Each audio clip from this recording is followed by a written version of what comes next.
hightimetoawake.com presents High Time to Awake. Bible Prophecy with Craig C. White.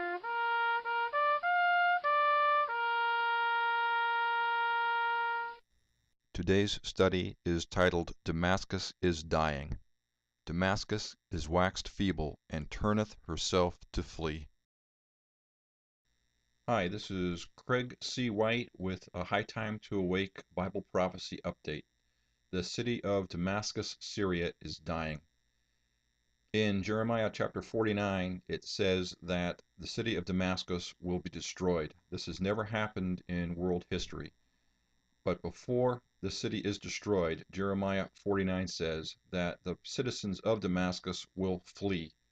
This week, the citizens of Damascus are fleeing by the tens of thousands.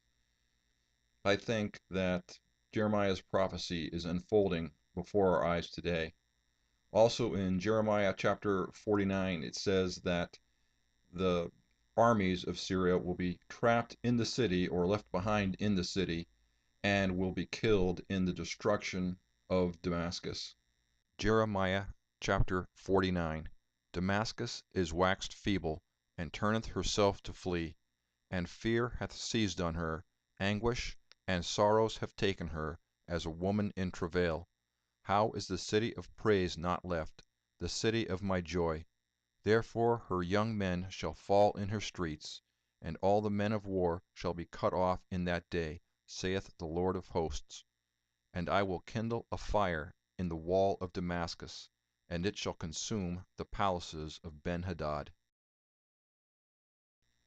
Due to the Syrian civil war, there are about 3 million Syrians who have been displaced from their homes, and this number is growing. About 1 million Syrians have left the country and live in refugee camps and in private homes in surrounding countries, especially in Turkey and in Jordan. In Damascus, there are many Syrians, hundreds of thousands, who have fled their homes in the outlying areas and are camping out in Damascus.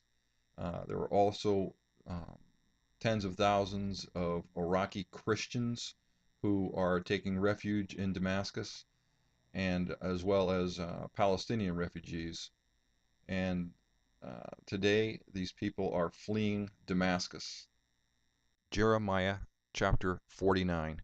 Damascus is waxed feeble, and turneth herself to flee, and fear hath seized on her, anguish and sorrows have taken her, as a woman in travail. How is the city of praise not left, the city of my joy? Therefore her young men shall fall in her streets, and all the men of war shall be cut off in that day, saith the Lord of hosts. And I will kindle a fire in the wall of Damascus, and it shall consume the palaces of Ben-Hadad. In Jeremiah chapter 49, it says that the people will flee Damascus, that the army of Syria will be left behind in the city and will be killed by an invading army. In Jeremiah chapter 49, it says that God will kindle a fire. This term is used elsewhere in the Bible, and it means that God will send an army against the city of Damascus. My guess is that the Turkish army, which is lined up on the Syrian border today, will join the Free Syrian Army to destroy Damascus. And this is a very interesting note that all of the armies that are mentioned in Ezekiel chapter 38 are fighting in Syria today. On one side or the other, they're there.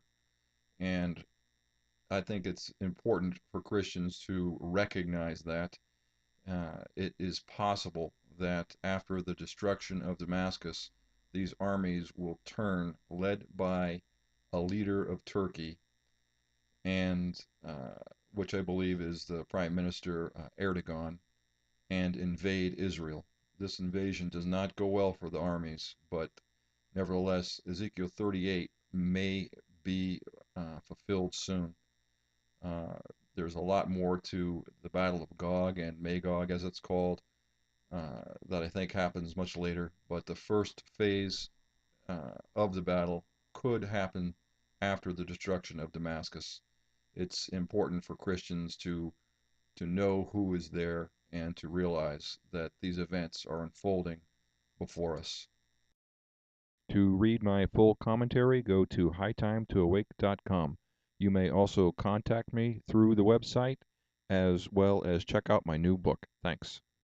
High Time to Awake now has 3 new ebooks out. The first one is The Fall of Satan and the Rise of the Antichrist. It is packed with Bible prophecy that is essential for us to understand today, as well as explaining how the revealing of the Antichrist is a sign of the rapture. This book contains some of my most important commentary. God's Great Expectations is a book about God's desire to know us and about the ramifications of knowing Him or rejecting Him. It will challenge and inform every Christian. It contains an in-depth definition of hell in the Bible and a map of heaven. The Last Jews in Jerusalem chronicles the trial of the nation of Israel during the Great Tribulation period. Happily, it also explores the return of the Shekinah glory to Jerusalem and the return of all believing Jews to Israel and life after the tribulation.